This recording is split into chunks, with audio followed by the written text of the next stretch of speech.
Langit senja di lereng gunung tampak muram, seolah berduka atas kematian Ibu Ningsih. Hanya suara roda kereta kuda yang bergemeretak di jalan berbatu, memecah keheningan yang melingkupi kampung terpencil itu. Setelah hampir 10 tahun meninggalkan kampung halamannya, Ningsih kini kembali dengan perasaan campur aduk, duka cita, kerinduan, dan rasa penasaran yang mengganjal di hati. Setibanya di kampung, Ningsih dikejutkan oleh perubahan yang drastis. Dulu, kampung ini penuh dengan tawa anak-anak dan suasana gotong royong yang hangat. Kini, kabut tebal menutupi jalanan, rumah-rumah tampak kumuh, dan penduduk kampung hanya melirik sekilas dari balik jendela sebelum menutupnya rapat-rapat. Semua terasa begitu asing.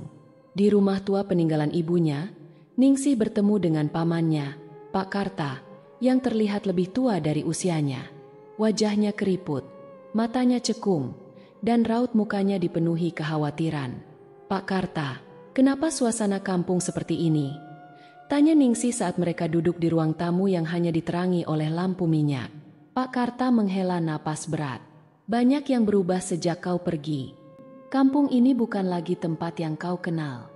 Ki Ronggeng, dia yang menguasai segalanya sekarang. Bukankah dia dukun kampung yang dulu sering membantu warga?" Pak Karta menggeleng, suaranya gemetar. Sejak dia mulai memimpin ritual penyembahan jin, segalanya jadi kacau. "Ibumu, dia salah satu yang berani menentangnya. Aku yakin itu sebabnya dia." Pak Karta berhenti, tampak ragu untuk melanjutkan. Ningsih menggenggam tangan pamannya. "Apa yang terjadi dengan ibu?" Pak Karta menarik napas panjang. "Ibumu meninggal dengan cara yang tidak wajar. Tubuhnya ditemukan di ladang, tanpa luka, tapi wajahnya penuh ketakutan seperti dia melihat sesuatu yang mengerikan sebelum meninggal. Aku curiga, ini ulah Ki Ronggeng. Banyak orang yang menentangnya berakhir seperti itu." Ningsih merasakan amarah dan ketakutan membara di dadanya. Ibunya adalah seorang wanita kuat yang selalu membela kebenaran. Ia tidak mungkin menyerah begitu saja. Ada sesuatu yang disembunyikan di balik semua ini. Malam itu, saat Ningsih merebahkan diri di kamar lamanya, ia merasakan hawa dingin yang menusuk tulang. Suara angin yang menderu-deru terdengar seperti bisikan yang memanggil namanya.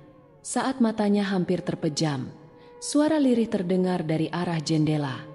Ia terbangun dengan keringat dingin. Jendela kamarnya terbuka sedikit. Tirai melambai pelan, tapi tidak ada siapapun di luar. Hanya kegelapan dan kabut yang pekat. Ningsih mulai menyadari bahwa kepulangannya ini bukan hanya tentang mengantar ibunya ke peristirahatan terakhir. Ada misteri besar yang harus diungkap, dan ia tahu, ia tidak bisa melarikan diri dari takdir ini. Pagi pertama Ningsih di kampung halamannya dimulai dengan keheningan yang mencekam. Penduduk desa yang ia temui di jalan hanya memberikan senyuman tipis sebelum buru-buru berlalu. Ningsih tahu mereka menyembunyikan sesuatu, tapi ketakutan mereka terhadap Ki Ronggeng terlalu besar untuk membuat mereka bicara. Di rumah ibunya, Ningsih mulai menyelidiki. Ia menjelajahi setiap sudut, mencari petunjuk yang mungkin menjelaskan kematian misterius ibunya. Saat ia memeriksa lemari tua di kamar ibunya, ia menemukan sebuah kotak kayu yang terkunci. Dengan sedikit usaha, ia berhasil membukanya. Di dalamnya terdapat sebuah buku tua dengan kulit yang telah usang. Buku itu penuh dengan tulisan tangan ibunya, berisi mantra-mantra, diagram mistis, dan catatan tentang ilmu santet. Ningsih terkejut. Selama ini ia mengira ibunya hanya seorang tabib tradisional yang mengandalkan ramuan herbal. Namun, buku ini menunjukkan sisi lain dari kehidupan ibunya yang tidak pernah ia ketahui. Salah satu catatan dalam buku itu menarik perhatian Ningsih. Kutukan ini adalah warisan gelap yang membelenggu kampung kita. Hanya pengorbanan besar yang dapat mematahkannya. Jangan biarkan kekuatan itu jatuh ke tangan yang salah. Ningsih merenung. Malam itu, didorong oleh rasa penasaran, Ningsih memberanikan diri pergi ke makam ibunya. Kuburan itu terletak di tepi hutan. Dengan membawa lampu minyak, Ningsih berjalan perlahan, menembus kabut yang semakin tebal. Saat tiba di makam, suasana terasa aneh. Udara dingin menusuk, dan angin berbisik pelan, seolah membawa suara-suara dari dunia lain. Ketika Ningsih menunduk untuk berdoa, ia merasakan sesuatu yang tidak biasa. Hawa hangat tiba-tiba mengelilinginya, dan suara lirih terdengar dari arah kuburan. Pengorbanan dan kutukan hanya kau yang bisa mematahkan. Ningsih terkejut. Suara itu lembut, penuh kasih, namun membawa beban yang berat. Ia merasa itu adalah suara roh ibunya yang mencoba memberikan petunjuk. "Ibu, apa yang harus aku lakukan?" bisiknya, berharap mendapat jawaban. Tapi hanya keheningan yang menjawab. Lampu minyak di tangannya bergetar. Apinya nyaris padam. Dengan hati berdebar, Ningsih menyadari satu hal. Ibunya telah menjadi korban dari sesuatu yang jauh lebih besar. Ia harus mengungkap kebenarannya. Hari berikutnya, Ningsih mencoba bertanya kepada beberapa penduduk kampung tentang Ki Ronggeng dan ajarannya. Namun, setiap kali nama itu disebut, raut wajah mereka berubah ketakutan. Bahkan, seorang nenek yang awalnya ramah tiba-tiba membungkam bibirnya dan menghindar. Namun, saat malam tiba, seorang pria tua mengetuk pintu rumahnya. Pak Surip, tetangga lama keluarganya, datang dengan wajah penuh kecemasan. Ia membawa kabar yang mengejutkan. "Dokter Ningsih," katanya pelan, "aku tidak bisa diam saja. Aku melihat sesuatu malam sebelum ibumu meninggal. Ada orang-orang yang datang ke ladangnya, membawa sesajen dan menyebut nama Ki Ronggeng. Aku yakin mereka sedang melakukan sesuatu yang jahat." Ningsih mendengarkan dengan cermat. "Apa yang mereka lakukan? Apakah kau mengenal mereka?"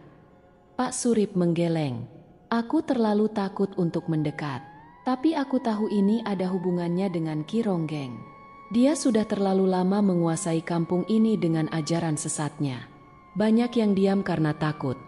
Tapi aku yakin kau bisa menghentikannya." Perkataan Pak Surip semakin memperkuat tekad Ningsih. Ia yakin kematian ibunya bukanlah kecelakaan, melainkan bagian dari rencana gelap Ki Ronggeng. Kini, dengan petunjuk dari buku tua ibunya dan pesan samar dari roh ibunya, Ningsih memutuskan untuk melangkah lebih jauh ke dalam kegelapan. Ia tahu, jalan di depannya tidak akan mudah, tetapi ia tidak akan mundur. Ki Ronggeng harus dihadapi, dan kampung ini harus dibebaskan dari kutukan yang membelenggunya. Di malam yang gelap dan dingin, Ningsih duduk di ruang tamu rumah ibunya dengan buku tua itu di tangannya. Lampu minyak redup menerangi halaman demi halaman yang penuh dengan mantra dan catatan. Ningsih membaca dengan hati-hati, meskipun konflik batin terus menggerogoti pikirannya. Ia seorang dokter, seseorang yang percaya pada ilmu pengetahuan dan logika. Namun, kini ia dihadapkan pada dunia mistis yang tidak bisa dijelaskan dengan akal sehat. Dalam buku itu, ia menemukan mantra perlindungan, cara membalikan santet, hingga ritual memutus kutukan. Tapi ada satu bagian yang membuatnya terpaku. Sebuah catatan dengan tinta merah yang ditulis oleh ibunya. "Jika kau membaca ini, berarti waktuku telah habis. Ki Ronggeng telah berubah menjadi alat kegelapan. Kekuatan yang ia miliki berasal dari kutukan leluhur kita. Jangan takut menggunakan apa yang telah aku ajarkan di sini. Kau harus melawan, atau kampung ini akan hancur." Mata Ningsih berkaca-kaca. Ia tidak pernah menyangka ibunya mengetahui banyak tentang Ki Ronggeng dan kutukan kampung ini. Ia merasa ibunya telah mempersiapkan dirinya untuk menghadapi sesuatu yang besar, bahkan mungkin mewariskan tugas yang berat ini kepadanya. Pagi harinya, saat Ningsih sedang membereskan kamar ibunya, ia menemukan kotak kecil lainnya di bawah ranjang. Di dalamnya terdapat kain lusuh yang membungkus sebuah pusaka kecil, sebuah keris tua dengan ukiran rumit di gagangnya. Ada catatan pendek yang terlipat di bawahnya. "Keris ini adalah milik leluhur kita. Gunakan hanya jika benar-benar diperlukan. Kekuatan besar ada di dalamnya, tapi harga yang harus dibayar juga tidak kecil." Ningsih merasakan getaran aneh saat memegang keris itu. Entah mengapa, ia merasa benda ini memiliki hubungan dengan kutukan yang membelenggu kampung. Ia menyimpan keris itu dengan hati-hati, sambil terus merenungkan langkah berikutnya. Malam harinya, saat ia kembali membaca buku itu, ingatan masa lalu mulai muncul. Kilas balik tentang kehidupan ibunya perlahan terungkap. Ia teringat bagaimana ibunya selalu membantu warga dengan pengobatan tradisional. Ibunya adalah sosok yang disegani, tetapi juga ditakuti oleh mereka yang percaya pada tahayul. Ningsih juga teringat saat kecil, ibunya pernah memperingatkan agar ia tidak mendekati Ki Ronggeng. Dia bukan orang baik, Ningsih. Jangan pernah terlibat dengannya. Begitu pesan ibunya, yang saat itu tidak ia pahami. Namun, kenangan yang paling menghantui Ningsih adalah saat ia menyaksikan ibunya dicap sebagai penyihir oleh Ki Ronggeng di depan para warga. Banyak warga yang percaya, dan beberapa di antaranya bahkan mulai menjauhi ibunya. "Aku akan membuktikan bahwa aku tidak bersalah," kata ibunya tegas di hadapan semua orang. Tapi Ningsih tahu, kejadian itu meninggalkan luka yang dalam di hati ibunya. Dengan tekad yang semakin kuat, Ningsih mulai mempelajari beberapa mantra sederhana dari buku itu. Awalnya ia merasa ragu, terutama karena ilmu santet bertentangan dengan sumpahnya sebagai seorang dokter. Namun, ia sadar bahwa ini bukan sekadar tentang dirinya. Ini tentang melindungi kampung dari kehancuran. Malam berikutnya, Ningsih mencoba mantra perlindungan di halaman belakang rumah ibunya. Ia menggambar simbol di tanah dengan arang, mengikuti instruksi dalam buku itu. Saat ia mengucapkan mantra, ia merasakan angin dingin berhembus, dan suasana di sekitarnya menjadi sunyi. Namun, tiba-tiba ia mendengar suara langkah kaki mendekat. Ningsih berbalik dan melihat seorang pria tua dengan wajah pucat berdiri di pinggir halaman. Itu Pak Surip, tetangga yang sebelumnya memberi informasi tentang Ki Ronggeng. "Dokter Ningsih, hati-hati. Ki Ronggeng tahu kau sedang mencoba melawan," bisiknya. "Aku mendengar dari beberapa pengikutnya. Dia mulai merasa terganggu. Kau harus lebih berhati-hati, terutama malam ini." Ningsih mengangguk. Meskipun dalam hatinya ia merasa gentar. Ia menyadari bahwa langkahnya ini telah menarik perhatian Ki Ronggeng. Namun, ia tidak akan mundur. Bayangan masa lalu telah memberinya keberanian, dan kini ia siap untuk menghadapi apapun yang akan terjadi. Pertarungan melawan kekuatan gelap baru saja dimulai. Pesan Pak Surip terus terngiang di kepalanya. "Ki Ronggeng tahu kau sedang mencoba melawan." Ia menyadari bahwa waktunya tidak banyak. Jika Ki Ronggeng sudah mengetahui gerak-geriknya, maka bahaya bisa datang kapan saja. Dengan buku tua ibunya dan keris pusaka di tangannya, Ningsih mulai merencanakan langkahnya. Ia tahu bahwa melawan langsung bukanlah pilihan bijak. Ki Ronggeng adalah seorang dukun yang sudah bertahun-tahun menguasai kekuatan gelap. Namun, ia juga tahu bahwa ketakutan adalah senjata yang bisa melemahkan siapa saja, termasuk Ki Ronggeng. Keesokan harinya, Ningsih memulai langkah pertamanya. Ia diam-diam mengamati rumah-rumah yang sering dikunjungi oleh pengikut Ki Ronggeng. Ia mencatat nama-nama mereka, mengenali pola aktivitas mereka, dan mempelajari kapan mereka melakukan ritual. Salah satu rumah yang paling sering dikunjungi adalah milik seorang pria bernama Pak Wahid, salah satu pengikut setia Ki Ronggeng. Saat malam tiba, Ningsih melancarkan serangan kecil pertamanya. Dengan mantra dari buku ibunya, ia menanamkan simbol-simbol pelindung di sekitar rumah itu dan mengucapkan mantra yang membuat penghuninya merasa gelisah. Tengah malam, terdengar suara teriakan dari dalam rumah. Pak Wahid berlari keluar. Wajahnya penuh ketakutan. "Ini peringatan. Ada sesuatu yang mengganggu kita," teriaknya, membuat para tetangga keluar dari rumah mereka. Ningsih, yang mengintai dari kejauhan, ia tahu bahwa serangannya telah menimbulkan rasa tidak nyaman di antara para pengikut Ki Ronggeng. Kabar tentang gangguan di rumah Pak Wahid dengan cepat menyebar ke seluruh kampung. Beberapa warga mulai berbisik-bisik, mengatakan bahwa kekuatan baru telah muncul untuk melawan Ki Ronggeng. Hal ini membuat beberapa penduduk yang selama ini hidup dalam ketakutan mulai merasa ada harapan. Beberapa dari mereka, seperti Pak Surip, mendatangi Ningsih secara diam-diam. Mereka memberinya informasi berharga tentang aktivitas Ki Ronggeng dan para pengikutnya. Bahkan, salah satu dari mereka memberitahu tentang sebuah ritual besar yang akan dilakukan Ki Ronggeng di malam purnama. "Dia akan melakukan pengorbanan lagi," bisik seorang wanita tua yang datang dengan wajah penuh kecemasan. Setiap purnama, dia membawa tumbal ke gua di hutan. Kami tidak tahu siapa yang akan menjadi korban berikutnya, tapi kami tahu kau bisa menghentikannya. Mendengar ini, Ningsih merasa ngeri sekaligus marah. Ia tidak bisa membiarkan hal ini terus terjadi. Ia tahu ia harus bertindak lebih berani. Namun, Ki Ronggeng tidak tinggal diam. Ia mulai mengerahkan kekuatan gelapnya untuk melawan. Malam itu, Ningsih merasakan hawa aneh di sekitar rumah ibunya. Angin bertiup kencang, dan suara bisikan-bisikan terdengar dari arah hutan. Ketika ia keluar untuk memeriksa, ia melihat bayangan-bayangan hitam yang bergerak di antara pepohonan. Ningsih segera mengambil keris pusaka dan mengucapkan mantra pelindung dari buku ibunya. Dengan keberanian yang tersisa, ia berdiri di depan rumah dan melawan bayangan-bayangan itu. Keris di tangannya bersinar lembut, dan suara bisikan itu perlahan memudar. Namun, Ningsih tahu bahwa ini hanyalah peringatan dari Ki Ronggeng. Ia sedang menguji kekuatannya. Beberapa penduduk kampung yang masih waras mulai berani membantu Ningsih. Mereka tidak hanya memberikan informasi, tetapi juga perlindungan. Pak Surip, bersama beberapa orang lainnya, mulai berjaga di sekitar rumah Ningsih, memastikan tidak ada yang mencurigakan mendekat. "Dokter, kami tidak punya banyak, tapi kami punya keberanian," kata Pak Surip suatu malam. "Kami akan membantumu sebisanya." Ningsih merasa terharu, tapi ia tahu bahwa ini baru permulaan.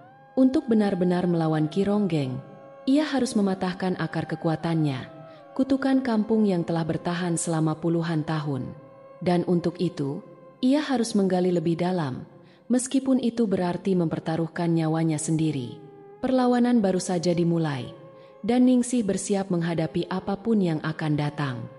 Malam itu, Ningsih duduk di ruang tengah rumah ibunya, dikelilingi oleh buku tua, keris pusaka.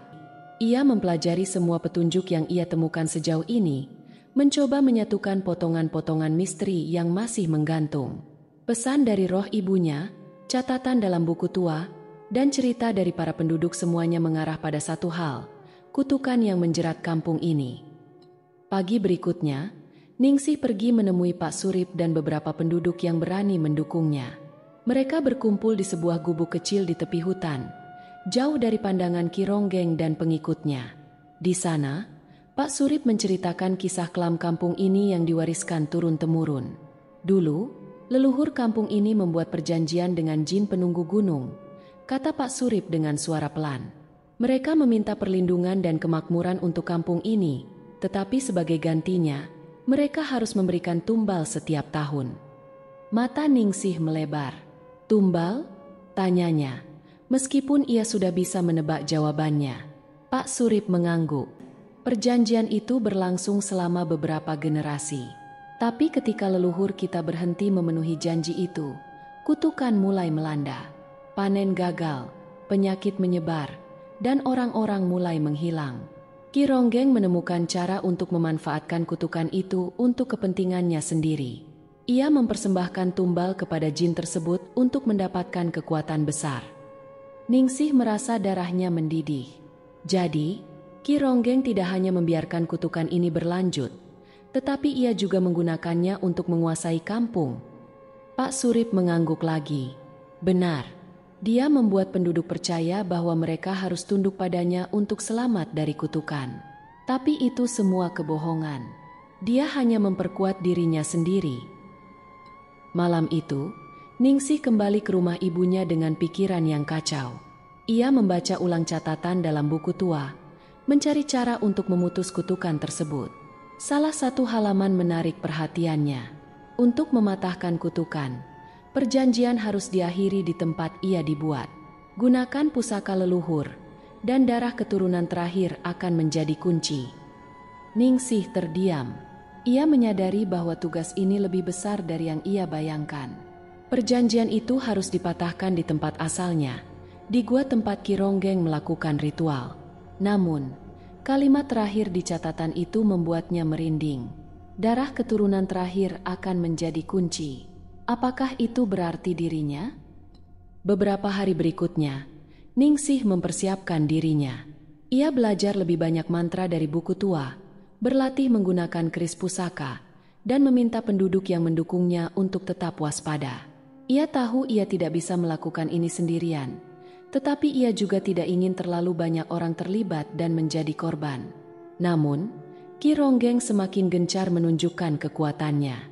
Warga mulai melaporkan kejadian aneh, suara tangisan di tengah malam, bayangan hitam yang bergerak di ladang, dan orang-orang yang tiba-tiba jatuh sakit tanpa sebab. Ketakutan mulai menyebar lagi di antara penduduk. Ningsih tahu, waktunya semakin sempit. Pada malam purnama berikutnya, Ningsih memutuskan untuk menyelinap ke gua tempat ritual dilakukan. Ia tahu risiko yang diambilnya besar, tetapi ia harus mencari tahu lebih banyak tentang perjanjian dan kekuatan yang dimiliki Ki Ronggeng. Dengan membawa keris pusaka dan beberapa simbol pelindung, ia memasuki hutan yang gelap.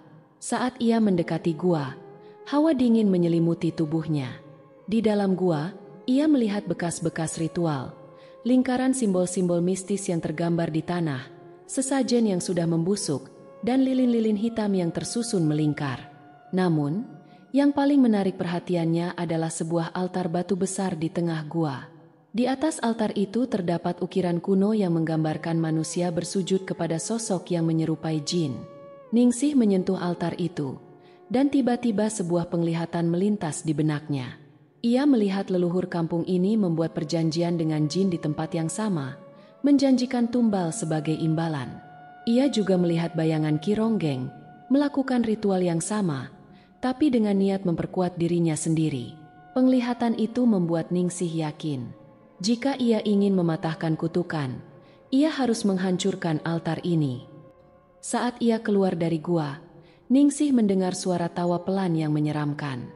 Ia berbalik dan melihat Ki Ronggeng berdiri di tepi hutan. Matanya menyala dengan cahaya merah. "Kau pikir bisa melawanku?" tanyanya dengan nada mengejek. "Kutukan ini adalah bagian dari kampung ini, seperti aku bagian dari kutukan itu. Kau tidak akan bisa mematahkannya tanpa kehilangan segalanya." Ningsih menggenggam keris pusakanya erat-erat. Ia tidak menjawab, tetapi ia tahu satu hal, ia harus melawan, meskipun itu berarti mempertaruhkan nyawanya sendiri. Setelah pertemuannya dengan Ki Ronggeng di hutan, Ningsih kembali ke rumah dengan tubuh lelah, tapi pikirannya terus berputar. Ia tahu bahwa ancaman Ki Ronggeng semakin nyata, dan ia harus bertindak cepat. Namun, takdir tampaknya memiliki rencana lain. Malam itu, saat Ningsih tengah mempelajari buku tua ibunya, Pak Surip datang tergopoh-gopoh ke rumah. Wajahnya pucat, dan napasnya tersengal. "Dokter Ningsih, Pak Karta Pamanu, dia diculik," katanya dengan suara gemetar. Ningsih berdiri dengan tegas. "Siapa yang melakukannya?" "Orang-orang Ki Ronggeng," jawab Pak Surip. "Mereka membawa Pak Karta ke tempat persembunyian mereka di tengah hutan. Mereka bilang dia akan dijadikan persembahan." Mata Ningsih membara.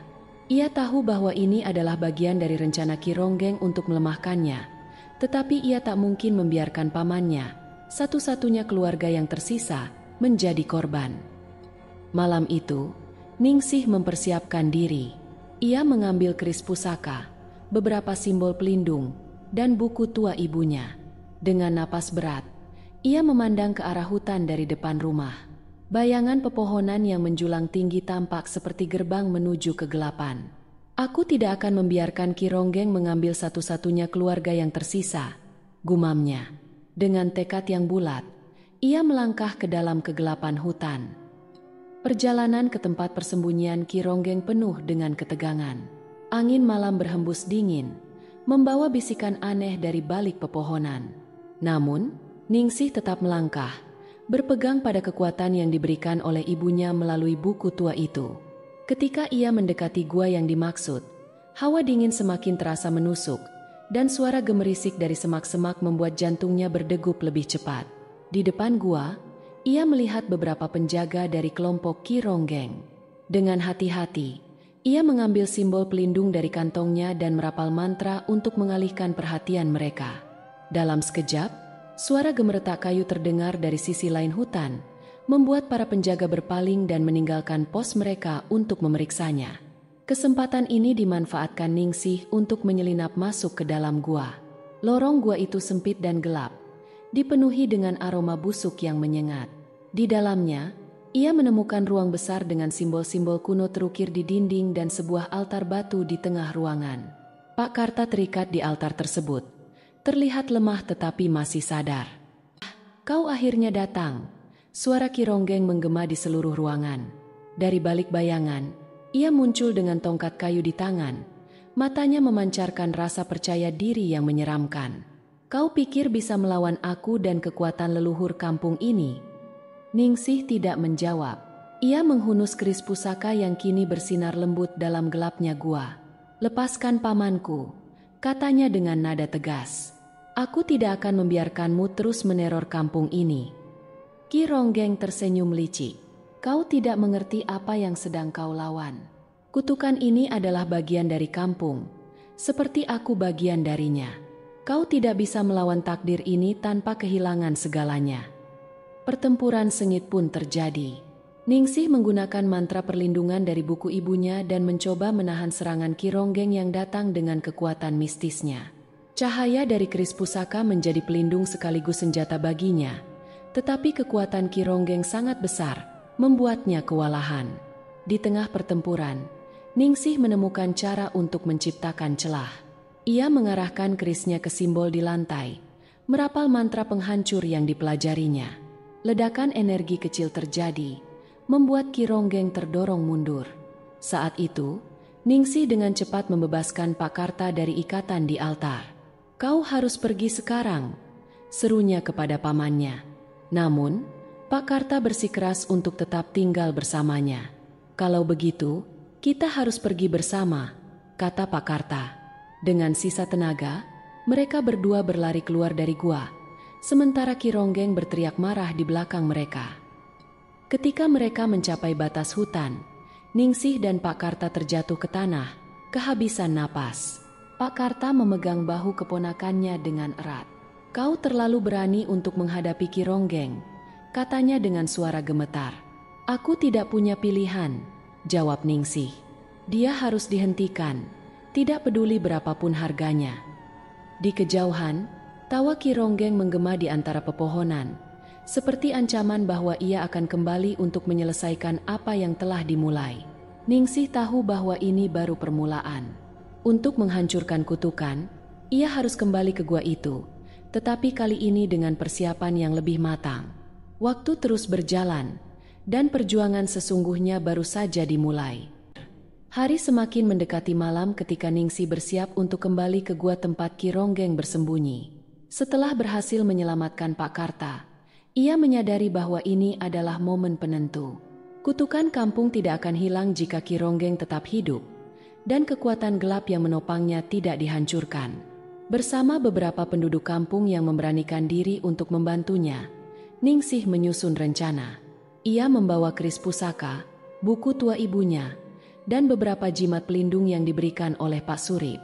Semua orang tahu bahwa ini adalah pertempuran hidup dan mati, tetapi Ningsih tidak akan mundur. "Ki Ronggeng semakin kuat karena ketakutan kita," kata Ningsih kepada mereka. "Tapi malam ini, kita akan menghentikannya. Bersiaplah untuk apapun yang akan terjadi." Ketika malam tiba, Ningsih dan rombongannya bergerak menuju gua. Hutan terasa semakin mencekam. Suara binatang malam terdengar seperti jeritan, dan udara dipenuhi bau belerang. Semakin dekat mereka ke gua, semakin kuat aura gelap yang menekan tubuh mereka. Setibanya di pintu masuk gua, para pengikut Ki Ronggeng sudah menunggu. Namun, kali ini mereka tidak menyerang dengan brutal seperti sebelumnya. Mereka hanya berdiri diam, mata mereka kosong seperti boneka, seolah-olah jiwa mereka telah direnggut. "Biarkan aku yang menghadapi mereka," kata Pak Surip, membawa obor di tangannya. Dengan mantra pelindung sederhana, ia memecahkan lingkaran pengikut Ki Ronggeng, memberikan jalan bagi Ningsih untuk masuk ke dalam gua. Di dalam gua, Ningsih menemukan Ki Ronggeng berdiri di tengah ruang utama, dikelilingi oleh cahaya merah menyeramkan. Di tangannya, tongkat kayu tua itu bersinar terang, memancarkan energi yang begitu besar hingga membuat Ningsih hampir terjatuh. "Akhirnya kau datang," kata Ki Ronggeng dengan senyum dingin. Kau benar-benar keras kepala. Tapi kau terlalu lemah untuk melawan takdir ini. Ningsih tidak menjawab. Ia menghunus keris pusaka dan merapal mantra pelindung dari buku ibunya. Cahaya dari keris itu mulai memancar, menyelimuti tubuhnya dengan aura perlindungan. Aku tidak melawan takdir, jawabnya. Aku melawan kejahatan. Pertempuran pun dimulai. Ki Ronggeng melontarkan serangan energi gelap yang menghantam dinding-dinding gua, menciptakan suara gemuruh yang memekakan telinga. Ningsih menghindar dengan lincah, lalu membalas dengan mengarahkan keris pusaka ke arahnya. Sebuah cahaya terang keluar dari keris itu, memecah serangan Ki Ronggeng dan membuatnya terdorong mundur. Namun, Ki Ronggeng bukanlah lawan yang mudah. Dengan kekuatan yang berasal dari kutukan kampung, ia memanggil bayangan-bayangan gelap untuk menyerang Ningsih. Dalam kekacauan itu, Ningsih hampir kehilangan kendali, tetapi suara lembut ibunya tiba-tiba terdengar di telinganya. Ningsih, kau harus fokus. Ingat mantra yang kuberikan padamu. Itu adalah kunci untuk menghancurkan kekuatan gelapnya. Ningsih menutup matanya sejenak, memusatkan pikirannya. Ia mengingat kata-kata dalam buku tua itu dan mulai merapal mantra pemutus kutukan. Suara Ki Ronggeng terdengar semakin keras, berusaha mengganggu konsentrasinya, tetapi Ningsih tetap teguh. Ketika mantra itu selesai, keris pusaka bersinar lebih terang daripada sebelumnya. Cahaya itu menyelimuti seluruh ruangan, membuat bayangan-bayangan gelap Ki Ronggeng menghilang satu persatu. Tidak, teriak Ki Ronggeng. Kau tidak bisa menghancurkan apa yang telah diwariskan selama berabad-abad. Ningsih maju dengan keberanian terakhirnya. Ia mengarahkan keris pusaka ke arah tongkat Ki Ronggeng, dan dengan satu ayunan penuh kekuatan, ia memutuskan tongkat itu menjadi dua. Energi gelap yang ada di dalamnya meledak, menciptakan getaran hebat di dalam gua. Ki Ronggeng jatuh ke tanah, tubuhnya melemah tanpa tongkat yang menopangnya. Kau tidak mengerti, ini belum selesai, katanya dengan suara lemah. Kutukan ini bukan berasal dariku. Ada sesuatu yang lebih besar di balik semuanya. Sebelum Ningsih bisa bertanya lebih jauh, tubuh Ki Ronggeng hancur menjadi abu, dan ruangan itu menjadi sunyi. Ningsih berdiri di tengah gua, napasnya terengah-engah. Ia merasa lega bahwa Ki Ronggeng telah dikalahkan. Tetapi kata-katanya yang terakhir membuatnya merasa gelisah. Apakah benar masih ada ancaman yang lebih besar di balik kutukan ini? Namun, malam ini, ia telah melakukan apa yang tidak bisa dilakukan siapapun sebelumnya. Ia berhasil melawan kegelapan dan membebaskan kampungnya dari cengkeraman Ki Ronggeng. Ketika ia keluar dari gua, penduduk kampung menyambutnya dengan sorak-sorai dan air mata kebahagiaan. Tapi di hati Ningsih, ada perasaan bahwa ini belum sepenuhnya berakhir. Langit mulai cerah saat Ningsih kembali ke kampung bersama Pak Karta dan penduduk lainnya. Suasana hening mencekam yang selama ini menyelimuti kampung perlahan sirna. Udara terasa lebih segar, dan kabut tebal yang menjadi ciri khas kutukan mulai memudar. Namun, bagi Ningsih, perjalanan ini belum sepenuhnya selesai. Penduduk kampung berkumpul di alun-alun untuk menyambut mereka. Wajah-wajah yang dulunya dihiasi ketakutan kini memancarkan harapan. Pak Surip, yang selama ini menjadi tokoh bijaksana di antara mereka, maju mendekati Ningsih dengan mata berkaca-kaca. Kau telah menyelamatkan kami semua, katanya penuh syukur. Ki Ronggeng sudah tidak ada, dan kutukan ini perlahan memudar. Tapi apa yang sebenarnya terjadi di gua itu? Ningsih menghela napas panjang. Ki Ronggeng telah hancur, tetapi dia mengatakan sesuatu sebelum lenyap. Kutukan ini bukan berasal darinya, melainkan dari sesuatu yang lebih besar, lebih jahat. Aku khawatir ancaman itu belum sepenuhnya hilang. Kata-katanya membuat suasana kembali serius. Namun, Ningsih memutuskan untuk menyimpan kekhawatiran itu untuk dirinya sendiri. Saat ini, yang penting adalah memberikan penduduk kampung kesempatan untuk merasakan kebebasan. Hari-hari berikutnya, kampung mulai berubah. Penduduk yang sebelumnya enggan keluar rumah kini mulai beraktivitas seperti biasa. Ningsih memutuskan untuk tetap tinggal, setidaknya sampai ia yakin bahwa kampung ini benar-benar aman. Ia menggunakan keahliannya sebagai dokter untuk membantu penduduk, menyembuhkan mereka yang terluka selama masa pemerintahan Ki Ronggeng. Namun, ia juga mempelajari lebih dalam tentang kutukan tersebut. Ia kembali ke buku tua ibunya, mencoba memahami lebih banyak tentang perjanjian gelap leluhur kampung dengan entitas gaib. Semakin ia membaca, semakin ia menyadari bahwa kutukan ini bukan hanya masalah kampungnya, tetapi sesuatu yang bisa membawa bencana lebih besar. Di tengah upayanya, Ningsih menemukan sebuah simbol misterius yang berulang kali muncul di catatan ibunya. Simbol itu terkait dengan penguasa kegelapan yang disebutkan dalam legenda kampung. Ningsih mulai menyadari bahwa Ki Ronggeng hanyalah boneka dari kekuatan yang jauh lebih besar, sebuah entitas iblis kuno yang telah lama terikat pada kampung ini. Pada suatu malam, saat Ningsih tengah mempelajari buku tua itu, ia mendengar suara aneh dari luar rumah. Ia segera keluar, hanya untuk menemukan langit di atas kampung berubah menjadi merah darah. Hawa dingin yang menusuk tulang kembali terasa, dan penduduk kampung berlarian ke arah rumahnya. Pak Karta berlari menghampirinya dengan wajah pucat. "Ningsih, sesuatu sedang terjadi. Kami melihat bayangan besar di hutan dekat gua." Ningsih memandang ke arah hutan, dan firasat buruk menyelimuti dirinya. Tawa yang sangat mirip dengan suara Ki Ronggeng terdengar dari kejauhan, tetapi kali ini disertai dengan gema suara yang lebih dalam dan lebih mengerikan. "Ini dia," bisik Ningsih pada dirinya sendiri. Entitas itu, ia mulai menunjukkan dirinya. Ningsih tahu bahwa pertempuran melawan Ki Ronggeng hanya awal dari sebuah perang yang lebih besar. Entitas yang selama ini diam dalam bayang-bayang telah bangkit, mencari korban baru untuk memuaskan dahaganya. Tetapi Ningsih tidak takut.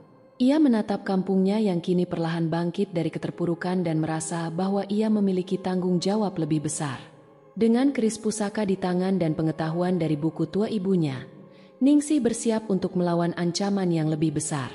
Ia telah memilih untuk tinggal di kampung, bukan hanya untuk membangun kembali kehidupan penduduk, tetapi juga untuk melindungi mereka dari kegelapan yang masih mengintai.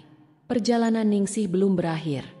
Ini baru awal dari takdirnya sebagai pelindung kampung yang pernah terkutuk. Namun, dalam hatinya, Ningsih tahu bahwa jika ia harus melawan sosok iblis kuno itu, ia mungkin harus mengorbankan segalanya, termasuk dirinya sendiri. Ketika Ningsih kembali ke rumah, ia menemukan sebuah catatan baru di buku tua ibunya, yang sebelumnya tidak pernah ia lihat. Di dalamnya tertulis, kutukan ini hanya bisa dihentikan dengan pengorbanan yang lebih besar dari sekadar nyawa. "Bersiaplah, anakku, karena kau adalah kunci terakhir." Terdengar bisikan samar di telinganya, dan Ningsih pun menyadari bahwa perang sebenarnya baru saja dimulai. Cerita ini adalah pengingat bahwa keberanian dan pengorbanan adalah dua kekuatan yang mampu melawan kegelapan, tidak peduli seberapa besar ancaman yang dihadapi. Ningsih, dengan tekadnya yang tak tergoyahkan, telah menginspirasi sebuah kampung yang selama ini terperangkap dalam ketakutan untuk bangkit dan melawan.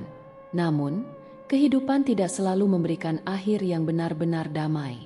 Terkadang, perjalanan yang lebih panjang dan penuh tantangan menanti di ujung jalan yang baru saja kita mulai.